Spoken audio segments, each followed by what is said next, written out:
The House Committee on Labor will come to order. Will the clerk please take attendance? Chair Hatzma. Here. Representatives Menser. Here. Colzar. Here. O'Neill. Present. Andrews. Churches. Wagella. Here. Wozniak. Here. Mueller. Here. Coote. Here. Mr. Chair, you have a quorum. Thank you. May I have a motion to adopt the minutes from the March 16, 2023 meeting? Representative Wozniak moves. Without objection, the minutes are adopted. We're here today to take testimony on a package of bills that address payroll fraud and wage theft. Presently, I'd like to invite Tom Lutz from the Michigan Regional Council of Carpenters and Millwrights to speak. Good morning, Mr. Lutz. Good morning, and thank you for this opportunity to testify on behalf of the thousands of men and women who work as carpenters and millwrights and floor layers, but also pile drivers and mill cabinet manufacturers and welders across our state that we represent in the Michigan Regional Council. And if I could ask you to imagine what it might be like to go to work for a construction contractor who's building the infrastructure of our world, the runways, the stadiums, roads and bridges, but also the buildings that house industry and commerce. And how about the millions of homes that our Michigan families live in? Think about the toil, think about the sweat, and think about the effort that it would take to do those kinds of jobs, to build the physical world that we all benefit from. And now imagine how anxious that you might feel if you looked at your paycheck and you realized that you weren't paid for overtime that you know you worked, or how you're going to make ends meet for your family. Or imagine, even worse, that you get hurt. And when you go to apply for workman's compensation, you're told you're not eligible because the person that you thought was your employer didn't pay into that system. Sadly, for far too many people, this isn't a what if. This isn't a hypothetical. It's an all too real nightmare, and it's caused by payroll fraud. This type of fraud can rob working people of overtime, unemployment, workman's compensation, and even retirement benefits when unscrupulous employers, contractors, misclassify employees as independent contractors. In a word, it's theft. And it robs working people of pay and of benefits that they've earned. Cheating contractors use underhanded schemes with labor brokers, shell companies, and check cashing stores to evade their legal obligations. They fail to deduct and pay employment-related federal and state taxes to the tune of $8.4 billion a year across our country. According to a study by MSU's Institute for Public Policy and Social Research, over 30% of businesses that engage in payroll fraud in Michigan cost tens of millions of dollars in lost tax revenues and unemployment contributions every single year. And this adds up to over $28 billion each year in taxpayer subsidies to these contractors who break the rules. And I have another stat for you.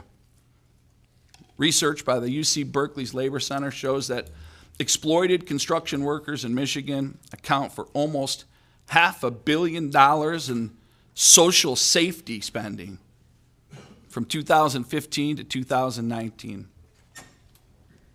It's also an engine that drives labor trafficking. It's an insidious practice where labor brokers transport undocumented workers and demand large payments that they extract from their already exploitive wages. And fearful of what their undocumented status means, these workers have no voice. They're often subjected to substandard safety practice that put them in harm's way and are left with no recourse when a labor broker pulls up stakes without making good on their obligations. And this practice is rampant in the construction industry. And it implicates even well-known, highly visible projects. So it's time to do something about payroll fraud, but I want you to know that this isn't just a worker issue. Fixing this issue also rewards the overwhelming majority of Michigan employers, union and non-union, who play by the rules. They pay a fair wage and they pay their taxes. And they take care of their workers, which is our Michiganders. And as a society, we don't accept theft as a way to get ahead. Someone who walks out a store without paying for something would be arrested. An hourly construction worker who fails to file and pay their taxes on time would be audited, they would be charged, they would face fines and possibly even jail time. But for too long, we've allowed bad faith employers to enrich themselves by committing payroll fraud with virtually no fear of our system. Tax fraud is not a victimless crime. Construction workers, taxpayers, honest businesses are all victimized by those who cheat our system. For all of their sake and for all of our sake, it's time to put an end to tax fraud once and for all, and I applaud this committee for taking time to highlight the issue of payroll fraud, and I urge you to pass legislation to help protect workers and the contractors who play by the rules and respect our state. Thank you. You're welcome, and thank you, Mr. Lutz. Questions?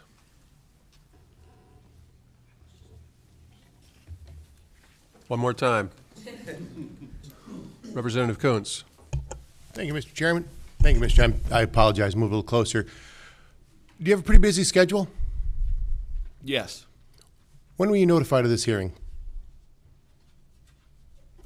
3 days ago or so. All right. So I hope you forgive us. We were notified at 3 o'clock yesterday on these 16 bills. So it's really hard to have a hearing on such a complicated issue with such short notice. I hope you can appreciate that situation we're put into. Yeah. Thank you, Representative Kuntz. Any other questions? One more. Thank you, Representative Wozniak. Thank you, Mr. Chair. Mr. Lutz, is it Lutz or Lutz? Lutz. Lutz, thank you. I know you touched on it. I think you got to the tip of an iceberg there, but do you think the general public understands what an independent contractor is versus an employee? I don't think the general public does, but worse than that, I don't think the procurement agents from a lot of our institutions do as well. Understanding contracting in construction is complicated. It's not buying commodities. Understanding the impact of labor, specifically in construction, complicates it. But that tiered program that we're talking about, I don't think most people understand it. That's why I applaud your work on it. I think clarity has to be brought to it, and I think accountability has to be demanded from it. So laying off the responsibility. Listen, there are legitimate independent contractors, but in construction, that's code word for exploited employee. That's what it's come to in our state. What is your feeling on what it would take to clarify that to the employee or independent contractor as they go to work for an employer? Well, I think you have to have laws that hold the people who write the contracts accountable as it flows down. What is happening right now is you get a prime contractor who subs it to someone, who then subs it to someone, who then subs it to someone, and the end user who signed the contract has absolutely no idea. And in addition to that, one of the complications of a good independent contractor is they're not only good at the craft they do, whether that's driving a car, or cutting hair, or doing construction, but then they're also asked to be a good tax person, a good lawyer, and a good contract negotiator. What happens is the liabilities are dropped to the person who's least capable of withstanding that or understanding the entire process. So I think it has to start from the contracting side. You have to understand that if you hire somebody who then subcontracts out and violates that payroll fraud, that not only the person who does it, the person who paid them to do it, the person that benefited from the lower right-hand corner, is also responsible. So my question to you is specifically, how would you clarify that for the employee? I don't know. The employee is often left without a choice. It's a take it or leave it situation. That's why we say exploited employee. I think the real clarification and the real accountability needs to be to the people that benefit from it. The contractor who subs down, or the contracting agent who employs somebody who uses this scheme. Okay, from your experience level, that's my question is, how do you explain that to the employee, independent contractor, so they know their position when they're working? Well, we do that on a daily basis on job sites. We help people try to understand that. That's one of the goals of organized labor, is to make sure people understand what their rights and responsibilities are. And how do you do that? One-on-one, day by day, but we also use social media. We also use print media and one-on-one mentoring. Thank you. Thank you, Representative Wozniak. Any other questions? Thank you, Mr. Lutz. Thank you. I appreciate your time this morning.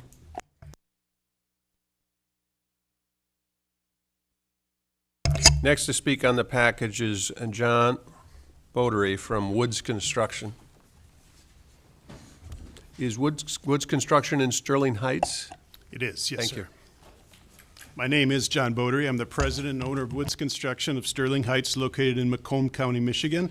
My wife and I reside in the city of Birmingham and Oakland County. Thank you, Mr. Chair and representatives, for this opportunity to speak this morning. Woods Construction's unique niche in the construction arena is remodeling retail stores. Our specific forte is in renovating stores while keeping them open and operating. If we do our job well, you as consumers do not even know we are working. We're often behind barricade walls, working off hours, and when stores are not in operation. When I started at Woods Construction in 1984, Kmart was 95% of our business. Kmart was a great client, geographically convenient. They were based in Troy, as many of you know. However, instinctively, I knew it wasn't good to have so many eggs in one basket. Not to worry, I hustled and brought a new national account to the company. I landed the Sears account. Fortunately, over the years, we've replaced those clients with more viable and sustainable clients. We count Target, Meijer, Kohl's, Dick's Sporting Goods, TJ Maxx, Marshall's, Home Goods as ongoing long-term clients. We've been working with many of these clients for 25 and 30 years. Some of you may be familiar with the fairly new Target Flex Format store on Grand River in downtown East Lansing. Our firm was involved with building that project. In 2022, we received a Build Michigan Award from the Associated General Contractors of Michigan for renovating the bottom floor of the State Theater in Ann Arbor, Michigan. It was a Target store. Our company is now celebrating its 72nd year in business. I've been running the business for 34 of those years. This work is not glamorous and not necessarily high profile. It's hard work, it's challenging with critical deadlines and high expectations. When you see a Target truck driving down Michigan highways, the message reads, "Expect more, pay less." I propose our client refers to their construction procurement process as well as their merchandising and advertising plan. We are signatory members of the Michigan Regional Council of Carpenters. While we aren't the largest employer in town, we employ about 150 journeymen and apprentices on an annual basis. We also work nationwide with our clients. About 25% of our work is in Michigan. We embrace AGC's Culture of Care initiative to advance the construction industry as the industry of choice for diverse and talented workers by building inclusive workforces environments nationwide. We actively recruit apprentices and workers that represent the areas where we work. Last fall, we held an I Built This event where we introduced more than 120 high school students from Dearborn and Detroit to workstations that highlighted possible careers in the construction arena. Our field forces are hourly workers, but our retention rate is very high. We have many second and even third generation employees working for us. We currently have a waiting list of employees that are hoping to go to work. We have a full-time safety director, provide annual safety and training days where we bring in professionals to speak to mental health awareness, active shooter training, AED, first aid training, and more. We support this package of bills to crack down on payroll fraud. As I mentioned, our corner of the industry does not get a lot of attention, but there are constantly new players entering the market who do not utilize the same employment practices that we do. An example of this was a recent department remodel at the Target in Brighton, Michigan. We provided a bid on the project and were not awarded the work. The contractor chosen for the work came from a neighboring state and attempted to hire workers through a social media site, offering $200 a night cash in exchange for carpentry work. We knew the store manager, who was recently promoted from another store where we had worked. She was concerned about the success of the project, and she was sending us pictures of the workmanship and safety concerns at the store. We shared these concerns with contacts we had at headquarters, and when they investigated further, they found the contractor was using a shopping cart from the adjacent Home Depot as their gang box. They weren't using appropriate barricades or safety measures to protect the guests in the store. They did not have proper knowledge of the scope of work. The workmanship was inferior. In this case, my company ended up taking over the project and bringing it to the finish line. Fortunately, this scenario doesn't happen all the time in our industry, but it does happen. And when it does, it's very difficult to compete with contractors that employ illegal and unsafe practices for their field forces. Enacting legislation that helps to regulate this work will help keep the playing field level for good Michigan businesses that follow the rules. It will help protect all workers, keep job sites safe, and promote a positive culture in our industry. Companies like ours do not have a lot of visibility or recognition. Quite frankly, we don't mind it being that way. However, we represent the everyday, hardworking tradespeople who are critical to the infrastructure and future of Michigan's workforce and success.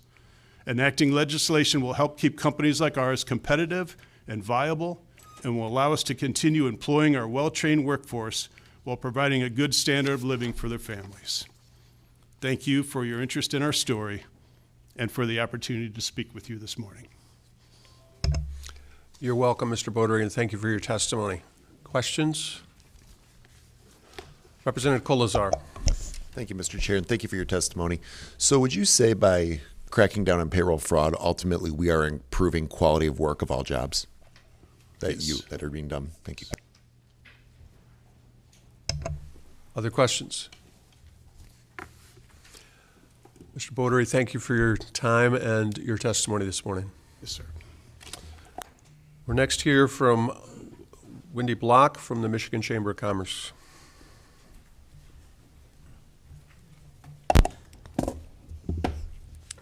Thank you, Mr. Chair and members of the committee. My name is Wendy Block. I am the Senior Vice President of Business Advocacy and Member Engagement for the Michigan Chamber of Commerce.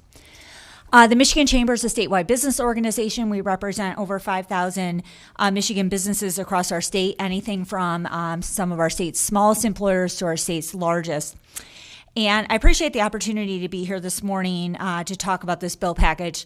Quite frankly, I was not planning to testify, but I am a little concerned that these bills, that this may be my only opportunity to testify on these bills, and I wanted to make sure that we at least raise some initial concerns. We spent last evening trying to go through the bills and solicit feedback from members, but of course, as you can probably understand, we were not very successful in getting solid member feedback given the turnaround time that we had here. A few things that I want to point out, first of all, would be regarding the House Bill 4390 that would rethink how we classify independent contractors in our state and move Michigan away from its long-lived test on this to a California-style ABC test. And someone was asking me, what does ABC stand for? And frankly, I don't even know. I know it was Assembly Bill 5 in California. I don't know where the C came from. And that probably shows that I don't have a huge depth of knowledge on that. But it is somewhat of a difficult test for employers because it does severely restrict the use and ability for people to use independent contractors and for individuals to be independent contractors if they enjoy and like the flexibility that goes along with that. One thing that I'll mention here is that House Bill 4390 does not seem to track where California even is currently with their law. There's been a lot of litigation in California around this law, and even some discussion by voters about whether it does continue to make sense for the state of California. One thing in particular that I will point out is that this law goes much further than construction today. It applies to all industries, all settings, pretty much everyone. And I think it's going to be very difficult to get the word out on this because there are hundreds of thousands of people that are classified as independent contractors today. And again, many of them enjoy that flexibility. I will point out that in California, they carve out 109 types of workers, but this bill has no such exemptions. So this would go much further than what we've seen in any other state. And some of the types of independent contractors or types of workers that are carved out from the California law include lawyers, accountants, private investigators, most direct salespeople, that's a big one, people who are doing grant writing, marketing, travel agents, real estate appraisers, freelance writers and editors, and on and on and on. And another thing that I'll point out is that the test that you'll see in the bill, which is on pages 2 and 3, talk about how you can classify someone as an independent contractor, and it is a 3-part test, and you must meet all 3 components of the test. And if you just look at them yourself and you think about someone who you know who may be an independent contractor, they maybe drive a vehicle and pick people up from the airport at night. If you look at that and you think about what they're doing and how that intersects with the business that they're doing that work for, you might quickly come to the realization that they may no longer be able to become an independent contractor, which means they need to become an employee, but may mean that they enjoy doing some side hustle type work, and this means that they have to become an employee, and they may not want that. They may just like the flexibility associated with that work. So I guess a long way around the barn in suggesting to you that this bill in our mind needs more discussion and more work, and probably needs to be more narrowly crafted towards what you're hoping to accomplish, and would just encourage you to engage all stakeholders in that discussion, because this has huge ramifications for Michigan's economy, for Michigan workers, and for Michigan businesses. The second piece of legislation I'd like to draw your attention to is House Bill 4390, which would establish a False Claims Act in Michigan. This seems like the odd duck in terms of the full bill package, and frankly, I, again, don't know everything that this bill purports to do or is intended to do, but it does seem like it doesn't quite match the others when we start talking about wage theft and just the scope of that legislation and what it means. And I would love the opportunity to tell you more, but that's about as far as I'm able to go today. And then finally, I would like to bring your attention to House Bill 4406 as well as 4401. This is related to wage transparency, and I think intending to get towards more wage parity between similar employees. First of all, what I'd caution is, while transparency on its face is never a bad thing, and allowing employees to kind of request of their employer, to get disclosure about what other people in similarly situated positions are earning, may not necessarily be a bad thing. I think what's important to remember is that people are making different salaries or different hourly rates for many factors that go beyond what's in this bill. It may be because they have a master's degree and the other person only has a high school degree, other sorts of things like that. So it's going to put employers in a position of having to explain these things to their employees. And I think we have some members that do have some at least initial concerns about this. I'm still trying to learn more. But what is more alarming, I guess, is the penalty language that is in House Bill 4401, which essentially would say that if you violate this section and you believe maybe somebody isn't similarly situated and you deny the request to disclose that wage information, that you could be guilty of a felony punishable by imprisonment for not more than 2 years and a fine of $10,000. So this is very severe. I mean, we are looking at weaponizing this information or not providing this information to employees. And I think a lot of people that look at this, they are really scared. And frankly, there's a lot of felony provisions incorporated throughout this. I don't even know how many bills we're talking about that at this point, 16 maybe. There's a lot of felony provisions. And I just would caution you to start throwing around felonies for people who are, my members are trying to do the right thing. They're trying to follow the law. But, think about a small business up in somewhere in the UP. Like I still get calls from people and they're like, I just heard about this. This is the law. And we have to explain, yes, it is the law and you need to get yourself in compliance. But like if somebody doesn't know and they think they're doing the right thing and telling their employee no, and then all of a sudden they're facing criminal charges, that's to me maybe just a step too far. And I think most of our members would agree with that. So again, I would appreciate the opportunity to be able to come back and talk about this maybe in a more less rambling way, if you will. But those are some initial comments, and I appreciate your time and attention. And I'm happy to take any questions. Thank you, Ms. Block. We have a question from Representative Kuntz. Thank you, Mr. Chairman. Thank you, Mrs. Block. I also appreciate the weaponization of this bill. We have spent, with some of my esteemed colleagues here today, about second chances and bail reform, and let's not send people to jail that don't need to go to jail, and then we present this. So I also appreciate what you're saying about it'd be nice to have 3 days to prepare our statements on it. My question is, and this is not rhetorical, is Uber a technology company or a transportation company? And I almost don't even need you to answer that because I asked that question as an example of the interpretation that is allowed under this law. If we interpret Uber or Lyft to be a transportation company, they can't have independent contractors. If we interpret them, and interpret's the key word, because that's what these bills do, is they allow interpretation. If we allow Uber and Lyft to be a technology company that brings people together through an app, then they can have independent contractors. So I didn't mean to cut off your response. I'd like to hear it. But I use that question as an example of why we shouldn't weaponize this and how it leaves interpretation open to putting people who make an honest mistake in jail.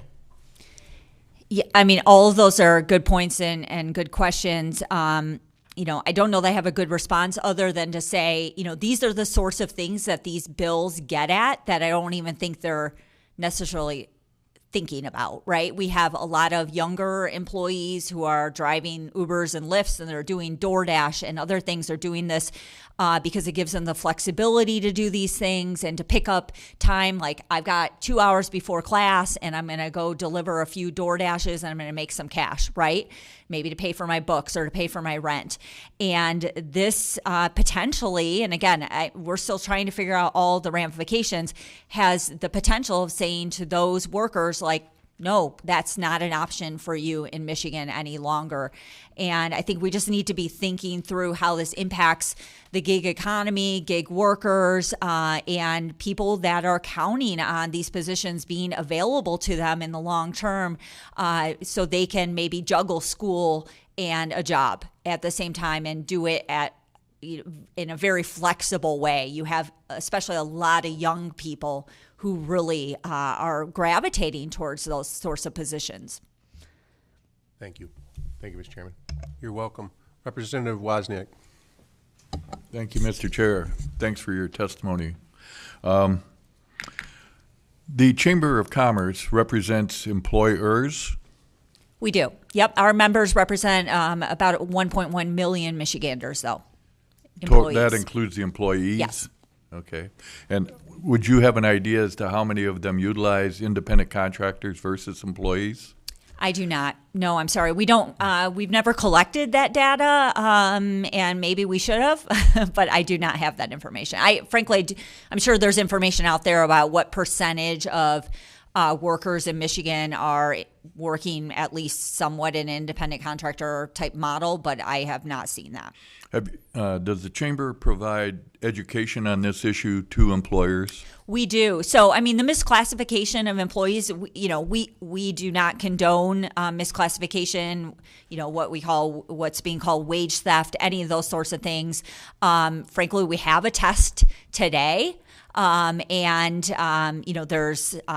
some discussion in Washington, D.C. about changing the tests that the nation is using, so there isn't a patchwork scheme between states.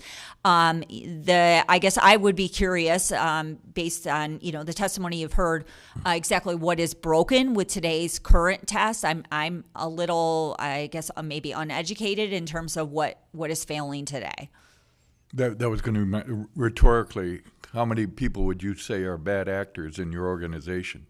I would like to think that none are bad actors, but of course I'm not in their business every day, but we certainly would tell people they need to be in compliance with the law, and you shouldn't be gaming the system for your own financial gain. Like, we're never going to stand up for people that are not following the law or intentionally trying to get around the law in this regard. Yeah. Thank you for your testimony.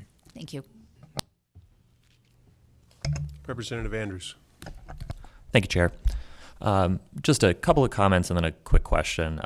One, I think as we're talking about employees situated in similar positions but being paid differently for different factors, one of the main factors happens to be their gender, their race, sometimes their sexual identity and familial status. And so while maybe having a master's degree is a good reason to pay somebody more or less, there's about 1 million bad reasons to pay somebody more or less. And currently, employers aren't required to let people know that their coworker who's been there just as long as they are is getting paid more than them because they're a man.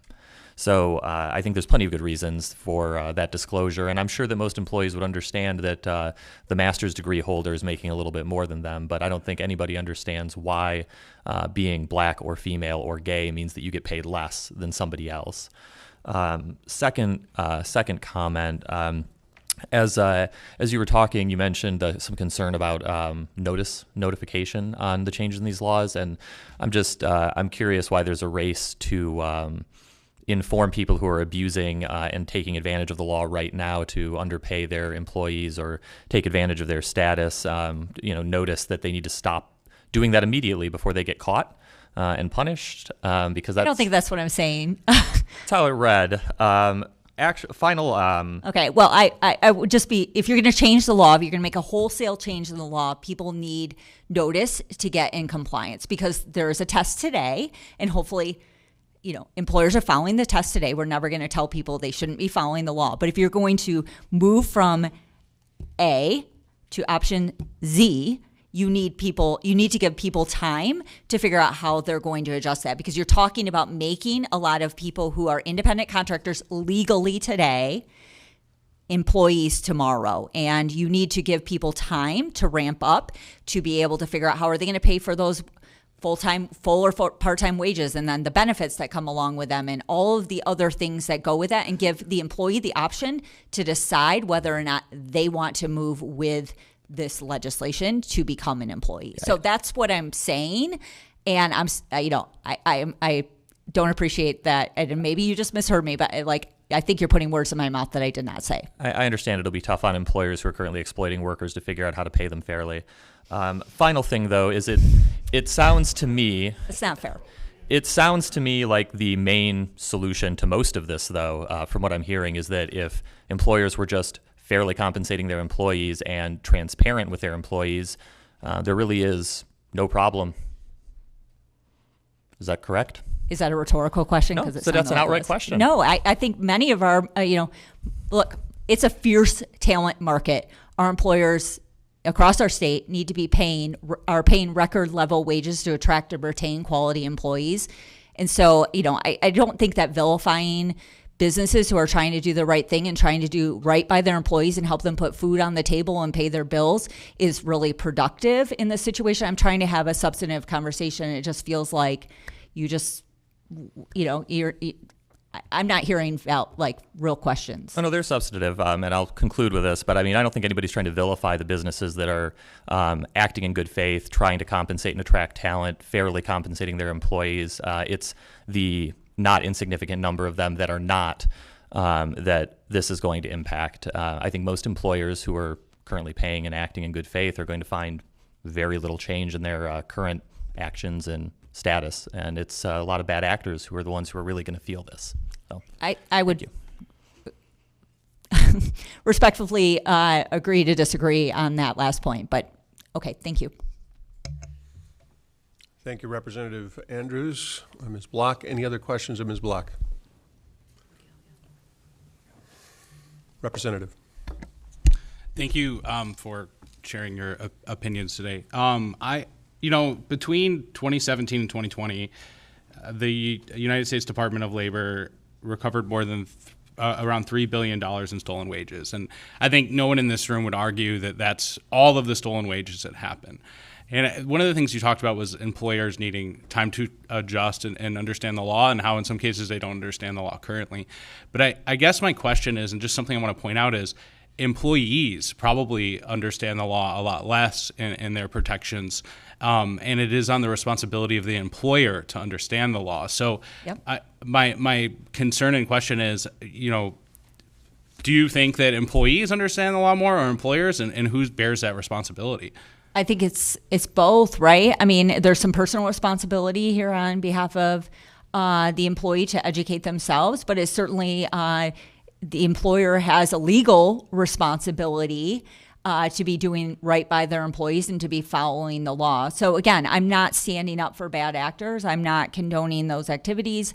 What more to the point is, again, like, if we're going to make wholesale changes to the law, what you want to make wage theft tomorrow is not wage theft today, right? And so that's the difference between what I'm saying in terms of giving time for people to understand that you're making wholesale changes to the law, and to allow them to adopt their policies, to educate their employees, to get themselves educated so they can make those changes. So, if you're talking about like a 90-day ramp-up period, it's going to be really difficult for every association across Lansing and every law firm across the state to somehow work to educate every single last employer.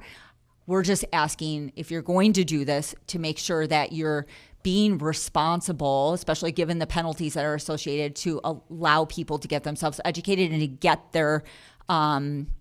get themselves aligned with whatever is being required of them. And it's our job to help get the word out on that, and we will. I think what's tough about this discussion is, these laws that have been in place for a while, the current laws, and there are people not following them. So the people who are responsible are following the law. By changing the law, I believe that they will stay up to date. And we're trying to do is really tackle the bad actors. That's the point I'm making. I hear you. Yep. People who care about following the law will disagreeing with that. follow it. Yeah. Thank you, Representative Wegela. Representative Colasar. Thank you, Mr. Chair. It was kind of alluded to at the end. It's nice to see you again. First of all, and thank you for being here today. Thank you. I do appreciate it. So is it fair to say that, because I'm learning a lot about this too, is it fair to say that by having laws that do go after bad actors, you are protecting good actors? And again, you said it yourself, you want to protect those good actors. I think we're in agreement there, and I'm glad you're here for the discussion. So I guess that's a simple question. Shouldn't we really be trying to root out bad actors to protect those good actors? I think the question is, what are you trying to do? I think you got to work back from there. So is someone who's using a gig employee a good actor or a bad actor? I don't know. Maybe you say they're a bad actor. I would say that a lot of workers enjoy the flexibility associated with being a gig employee, for example. But again, the law today, we have a test today for independent contractors, and we're never going to defend somebody who is thumbing their nose at the law today. And if you decide to move in this direction and to move a whole bunch of other people into becoming an employee by definition of the law, we're going to tell people, you've got to be in compliance. We're not going to defend you, right? So, I think your question is simple, but somewhat complex because I'm not sure where you're moving, right? Like where this committee's going to go with this legislation. So sorry if that's not it's a non-answer, and I'm really not trying to not answer your question, but I don't know that that's a simple answer. No, I appreciate it, and I'd welcome follow-up discussions with you anytime. Okay, thank you. Thank you, Ms. Block. Thank you. Our next speaker is Evan Howe from Integrity Interiors.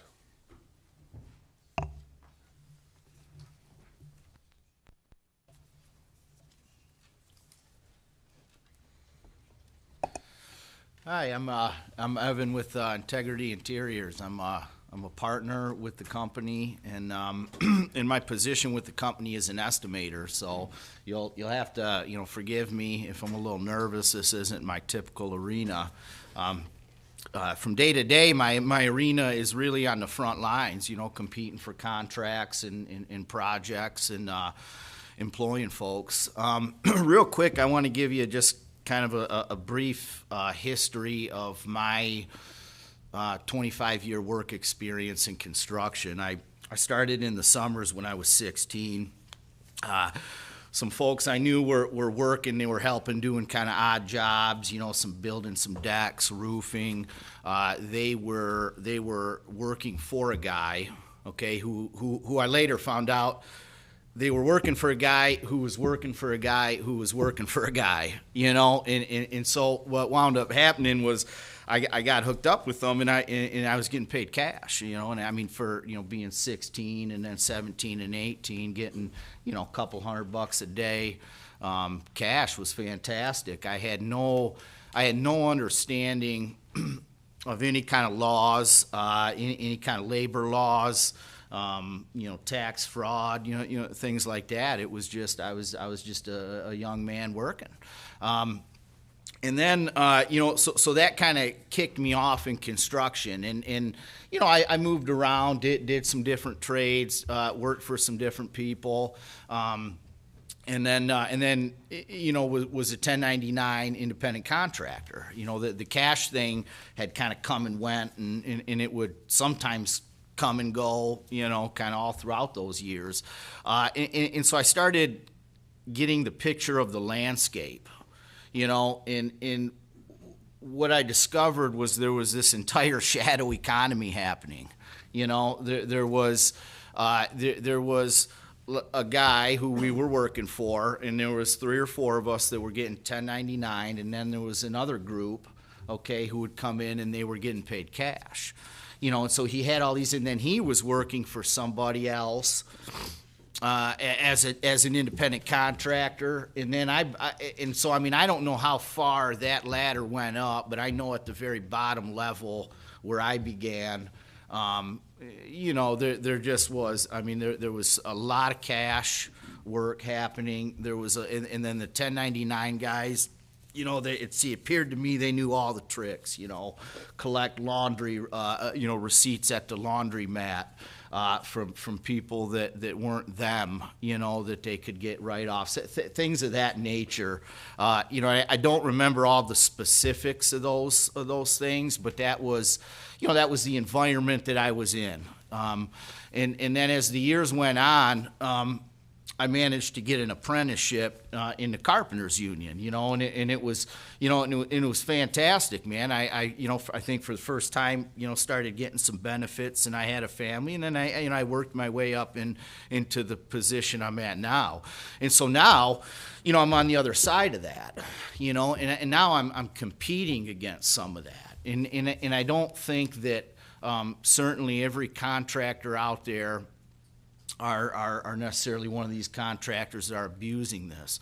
But there's enough of them out there to really make it challenging for me. We're a mid-Michigan based company.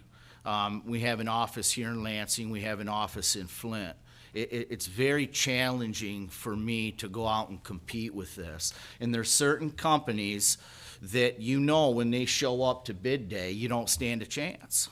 And that's union, non-union alike. We don't stand a chance, okay? And it's there And we, a large portion of our workforce, we fluctuate from 1 to 200 employees. I think at the moment we have 120. Peak summer months, July, August, we'll be closer to 200. A large portion of that are folks that came, from being an independent contractor. So you kind of, through conversation, you sort of get the lay of the land. You know what your competition's up to.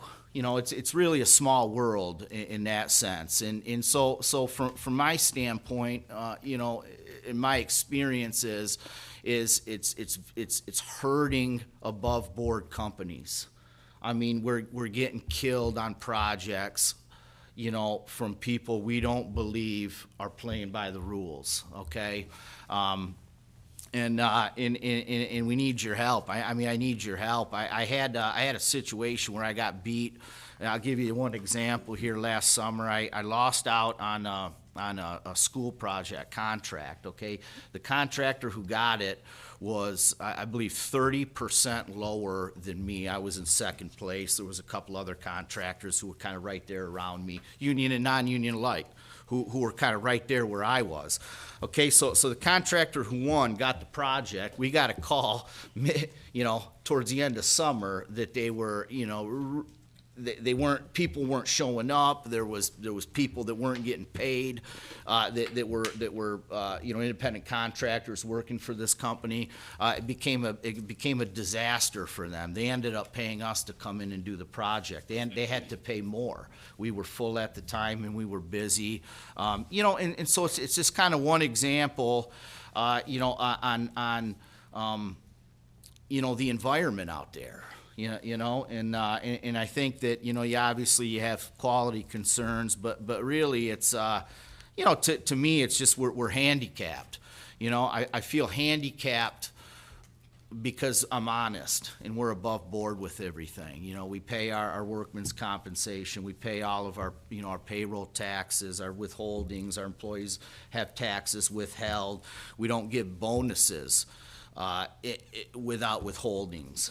Everything's above board, and I feel handicapped. Really, I think that's really the message that I wanted to convey today is just my experience, kind of being out there on the front lines, estimating, and bidding on opportunities. So that's all I have. Thank you. You're welcome. Thank you, Mr. Howe. Questions? Representative Kuntz. You did really well. Thank you. Thank you for coming today. Yeah, thank you. Any other questions? Representative Wozniak. Thank you, Mr. Chair. Thank you for your testimony. I can appreciate you being out in the field for this long. And I realize you're not a tax expert, but did you receive 1099s when you were working independently? I 70% of the time. Okay. And in your knowledge, who's responsible to pay that? Would have been me. And if you don't pay it, who's responsible? Yeah. The employer. Yeah. It's got to get paid. Yeah. All right. Thank you.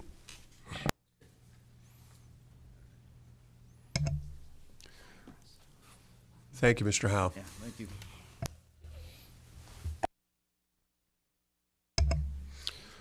We're next hear testimony from Amanda Fisher from NFIB.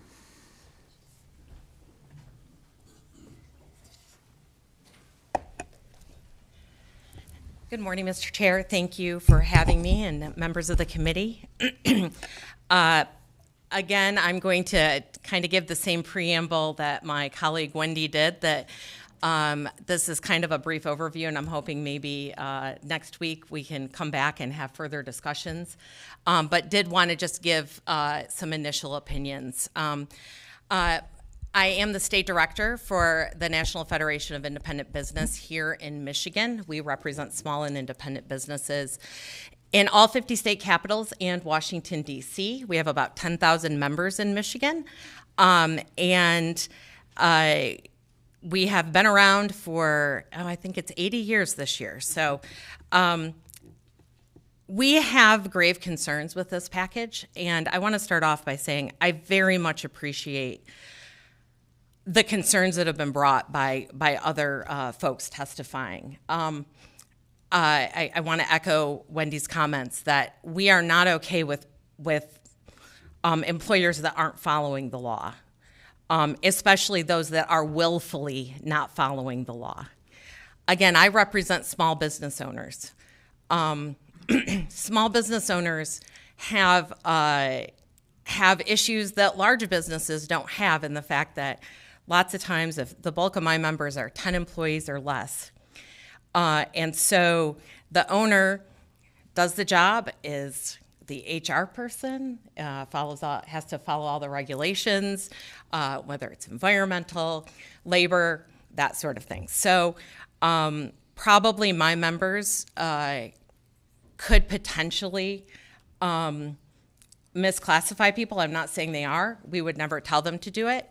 But I also want to make sure that people understand that even if folks are misclassified, it's not always willful. I think we probably have all perhaps done something, filled out a form, done taxes, and maybe we made a mistake, but it wasn't willful. So I think, first of all, we have to separate those two things. That doesn't mean people shouldn't follow the law. Second, and I think this is what Wendy was getting to, that there are really two separate discussions here. I agree, we need to take care of bad actors, and bad actors do hurt current employers that are following the law. I will agree with that.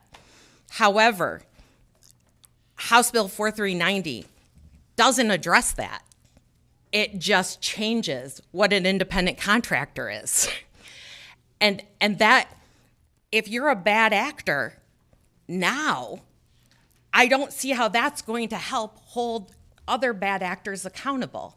All it's going to do is hurt the people, hurt especially small business owners, who many times are independent contractors. You're going to not allow them to be an independent contractor anymore. It's going to hurt some of the people you're trying to help who want to be independent contractors.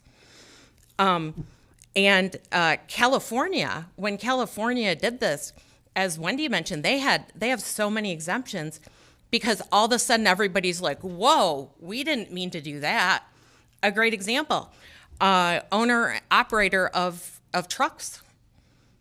We have supply chain issues right now. You want to take more of those folks off the road and limit even more, which would hurt big and small businesses and the people of our state. So I think that you really have to look at following what happened in California to really see, is that something we want to, is that a road we want to go down in Michigan?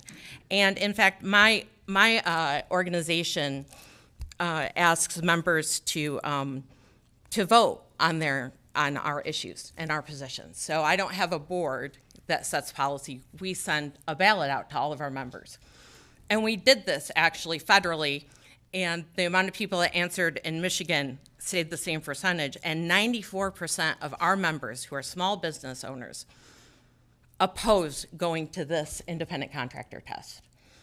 And in fact, the Department of Labor, who is looking at changing the independent contractor test at the federal level, hasn't even gone to this level. So I just think it's really important, again, that we consider the unintended consequences. Sorry, my mouth is getting dry, so forgive me. The other issue I have in this bill and several of the bills in the package is that employers are considered guilty until they can prove themselves innocent. And I really struggle with that because that goes against everything we believe in our justice system. And I really have a problem with that. And I think my members would have a problem with that. The increased fines are a problem. I think 4395, 4396, not being able to release names if an employee, I apologize, sorry. again, had to do this quickly. If an employer is being accused of wage issues, that the employee's name can be withheld seems really difficult for the employer to prove that they didn't withhold the wages or have a violation. And maybe I'm misreading the bill, but I'm not sure how you're supposed to solve that problem if that's the case. I understand we don't want retaliation, but how are you supposed to if somebody's accusing me of doing something and I can't even know who that is so I can check their records? That doesn't make sense to me. I think the increase in fines and penalties is discouraging because, again, every time you do that, you discourage good employers too, especially small businesses who can't afford legal representation and litigation. So I think that the more you increase fines, you make them fearful, and guess what? They're not going to employ as many people, or maybe they'll just decide, I'm not going to do this anymore. And then those people don't have jobs. I also am really concerned about House Bill 4406, which is the wage disclosure issue. And I appreciate, Representative Andrews, what you were saying, that people are not being paid, you believe people are not being paid fairly because they're women or their race or their sexual identity. However, I think there's an issue if an employer has to disclose information because you asked for it, you're now disclosing my information. So you're actually violating the rights of another employee. And, I said, oh, well, you don't have to put their name. If it's a small shop, we can all figure out who's who. And so I really think that it's going to cause problems for the employer. But I'll tell you, I would be really mad if my employer gave my information out to my colleagues, even if they didn't put my name on it, if it was easily identifiable who I was. And I think that is an issue that goes beyond employer. I think that could be a huge issue. And then the penalties. Again, I really need to study the False Claims Act. I'll admit I didn't have as much time to look at that and would love a chance to have more discussions on that. But I apologize again. I feel like it's not as coherent as it would have been, but I just jotted some notes, and I'm happy to take any questions and would love the chance to work on this more to address some of these questions. Because again, I think we all have good intent, right?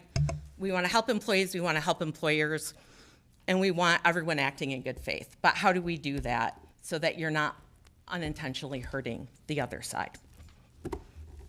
Thank you, Ms. Fisher. Representative Kuntz. Thank you, Mr. Chairman. Thank you for your testimony. Ms. Fisher, the question would be, we've heard a lot of anecdotal evidence today. Bad actors, and we wave our hands. How long would it take to get some data? How long would it take, and I'm asking you the question because I'm really hoping we can come back and talk about data. Here's how often this happens. Here's the number of incidences. Here's the wages. Here's the people affected. I'd love data to make a decision versus some stories about some things that I heard about a guy somewhere one time. I'm sure there's data out there. I think probably the argument your colleagues on the other side would make is that some of that data is unquantifiable because those bad actors have not been identified, if I'm correct. So that is always an issue, and but I think again, the problem is I feel like you're asking two different questions with this bill package. You're not just talking about bad actors, you're talking about completely changing the system, which is two totally different things. It's not like, okay, how do we strengthen what is already there? This is about, okay, well, we're just gonna change everything and make it more difficult for everybody. So, and under that, you would not know because whose gig now legally would not be gig legally, a 1099 legally if 4390 passed. I was trying to quantify the problem. even under Right. today's rule. If we don't change anything, today's rules, Right, listen, there are bad actors, and I think that's the case, and I am fine with them being fined and whatever else needs to happen, but again, I also would argue that they should have a chance to defend themselves and not just be considered guilty also if there's a claim made against them. thank you, Mr. Chairman. Thank you, Ms. Fisher. Thank you. Representative Menser. Thank you, Chair, and thank you for your testimony today. Thank you. And I'm going to, speak about this in a personal way. Okay. When I got out of high school, I had a series of small business jobs, small factories, retail, restaurants. Mm-hmm. I desperately wanted to go to college, but I couldn't afford it. I could take one semester here, and then I'd be off 3 or 4 because I didn't have any money. And I found several times that people on the factory floor or on the retail floor or actually in the restaurant were actually making more money than I am. It wasn't until I got a good union job that I knew what I was making. I knew when my next raise would be. I knew what the guy next to me was making because it was all transparent and it was all published. It was all in my union contract. It wasn't until I got a good union job that I had good wages that I could count on that allowed me to go back to school and get my bachelor's degree. Mm-hmm. It wasn't until I had a good union job that the black man next to me or the gay guy next to me or woman, whatever, had the same wages as I did, and we didn't have to, stand outside in the parking lot saying, what are you getting paid, what are you getting paid? It wasn't until I had a good union job that my life changed for the better because of the transparency of the union and the wages and the benefits, and that I also had somebody like a union steward to go to and say, hey, I have a question about the tier or the line of wages that I'm making and when that will change and what skill I need to change that. It wasn't until I had a good union job that I got my bachelor's degree with a 3.98, regardless of statistics, and it was able to change my life for the better. So I understand that there's a lot of small employers that won't be able to, to join a union, but a union makes a vast difference for the majority of workers, in my opinion. Thank you. Okay, I don't see any union-specific issues in here, so I really don't know what to say on that. Thank you. Representative Wozniak. Thank you, Mr. Chair. Again, thank you for your testimony, too. With you and Wendy together, you both mentioned that you didn't have enough time to analyze this package. No, it was very quickly. There were a lot of bills, and there are nuances, as we all know. And I think I just wanted to speak in broad terms because I also want to make sure that I'm understanding the language correctly. We all know one word can make a big difference in legislation, right? So, right. And you have approximately 10,000 members? Yes, in Michigan, at 300,000 nationwide. Okay. And do you provide education on independent contractors and employee differences? Oh, we absolutely do. We have webinars. We have a lot of information. But I'll say it's really hard for small business owners because, of course, there's a federal test, and then the Michigan-specific test. And again, ignorance of the law is not an excuse, but we do as much education as we can. Thank you for following the law. Yeah. Thank you, Ms. Fisher. Thank you, Mr. Chair. Thank you, members. Our next witness is Joel Alpert, a lawyer and a member of Michigan Association for Justice.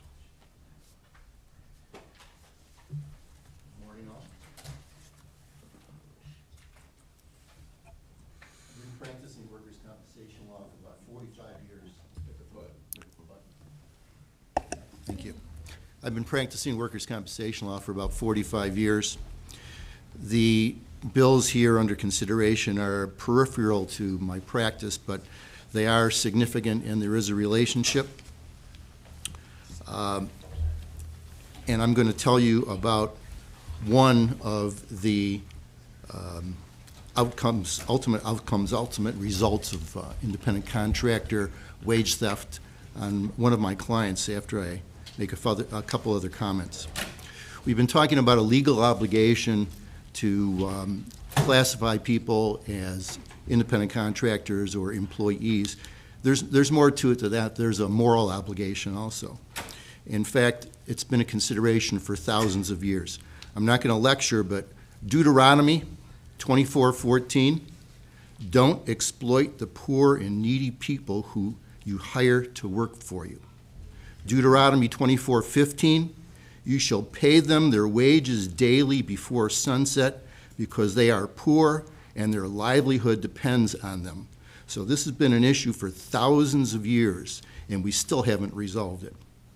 It's a form of wage theft, and I want to tell you about workers' comp. Workers' comp is the only claim that an injured worker can have against his employer. There's no jury trial. You cannot collect for pain or suffering. You get wage loss benefits if you have a wage loss due to the work injury, and you get medical benefits. That's all you get, just workers' comp. I can tell you names because what I'm going to be talking about is a public record, and if you want any of the documents, I can provide them to you. And I'm talking fast because we're running out of time. Justin Overly had a doctor's appointment today, and he couldn't be here with me in his wheelchair with his mother, who was going to drive him from Muskegon because the doctor's appointment was scheduled a year ago. They wanted to come, but they couldn't. His injury occurred in July of 2015. He's learning disabled. Justin is learning disabled. He has an 8th grade education, but it was in special ed. He's functionally illiterate. He can add and subtract so long as the numbers are not too big. We asked him, how are your math skills? And he said, well, I can read a tape measure. If he could read a slide rule, that would be something important. But he could read a tape measure. The remainder of his math skills are nil. He's never had a full-time job. He's bipolar, he has ADHD, and he has other psychiatric and emotional conditions. He's never had a driver's license. He does not own a vehicle. The only work he's done in the past was occasional manual labor that required no training, and it was only intermittent. He has no knowledge of how to use a computer. His telephone is only used for phone calls.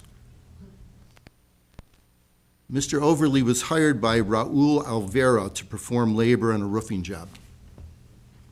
He was going to be the guy who was going to pass the shingles to the roofers. Raul contracted with a company called J. Stevens to do the roofing job. Raul drove Mr. Overly from Muskegon to Livonia and put him up with other workers in a motel so that they could be there to do their job the next morning. On the second day on his job, Justin Overly fell off the roof, and now he's paraplegic.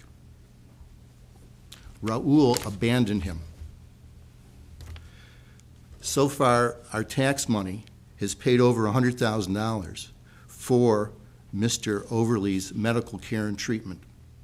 So far, Mr. Overly's caregivers are owed tens of thousands of dollars for caring for him. And so far, Mr. Overly has not received his back wage loss benefits.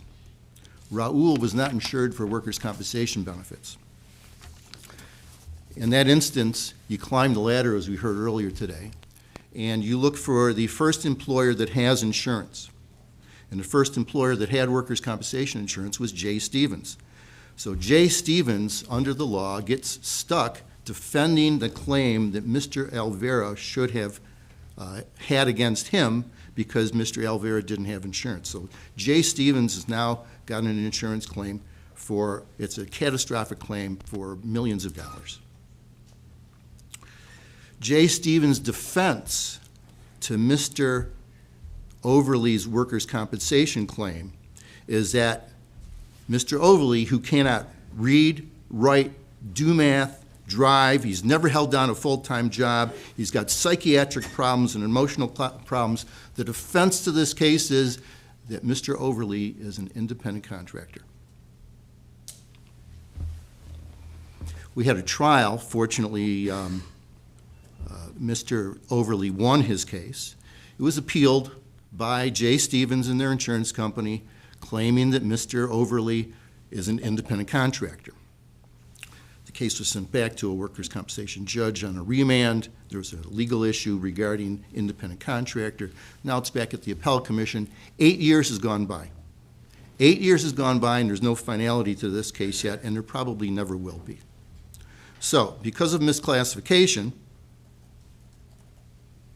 instead of insurance paying the claim for the medical benefits, the taxpayers have been paying. Legitimate businesses are suffering, and an unscrupulous businessman has taken the public for a ride. By the way, Mr. Overly was never paid for the day and a half that he worked. So that's one of the consequences of what we're dealing here. I just have a few random comments after sitting here and listening to things this morning. Representative Wozniak asked about this. The public may not know specifically when somebody's an independent contractor or an employee, but I'll tell you this, employers know that you're supposed to withhold taxes. Employers oftentimes deal with their tax preparers, and they go and see the tax preparers, and they get a wink and a nod when they talk about how many employees or independent contractors they deal with. But there's nothing illegal about working for cash. The problem comes in when the employee or when the worker doesn't pay his income taxes, but the bigger problem is when the employer doesn't pay the unemployment tax, doesn't pay for the workers' compensation and premiums, doesn't pay for the Social Security tax, doesn't pay the employer's share of the income tax. We heard a comment about trucking, about independent contractors and misclassification and how it's, I don't remember specifically, but I just wrote down a note here. I found in 45 years that one of the biggest abusers of the independent contractor relationship claim is the trucking industry.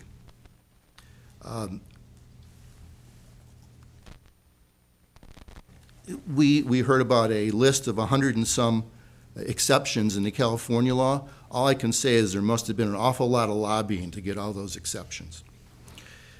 The ABC test, we heard about the ABC test in California. The ABC test does not stop people from becoming independent contractors. The ABC test more specifically defines what an independent contractor is, and it tries to make it simple so people will understand. When I call Uber, I'm looking for transportation. I'm not looking for tech.